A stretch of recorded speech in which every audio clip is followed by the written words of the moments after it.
নমস্কার বন্ধুরা।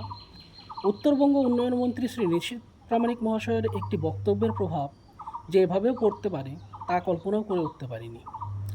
ইতিমধ্যে এই এইমসকে ইস্যু করে কোচবিহারবাসী সোশ্যাল মিডিয়াতে বেশ কয়েকটি গ্রুপ খুলে এইমসের দাবিকে উস্কে দিচ্ছে এবং একটি শক্ত জনমত গড়ে তুলছে। কোচবিহারেই কেন এইমস দরকার, এর উপর কিছু একটা অকাট যুক্তি নিয়ে সেখানকার জনসাধারণের মনে আশার আলো জাগাচ্ছে। কেউ কেউ জায়গাও চিহ্নিতকরণে লেগে গেছে, আর কেউ কেউ দাবি করছে রায়গঞ্জের প্রস্তাবিত এইমস কল্যাণী চলে গেছে, তাই এই দ্বিতীয় এইমসের উপর রায়গঞ্জের আর কোনো অধিকার নেই। তাই আমাদেরও আর বসে থাকলে হবে না, আওয়াজ বেশি করে তুলতে হবে, বারবার তুলতে হবে, যুক্তির সাথে তুলতে হবে।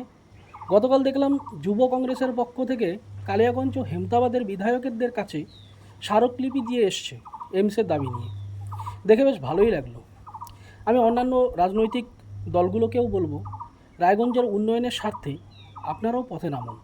আমি শাসক দলের কর্মীদেরও বলছি, আপনারাও পথে নামুন, কারণ এই লড়াইটা আমার আপনার সবার।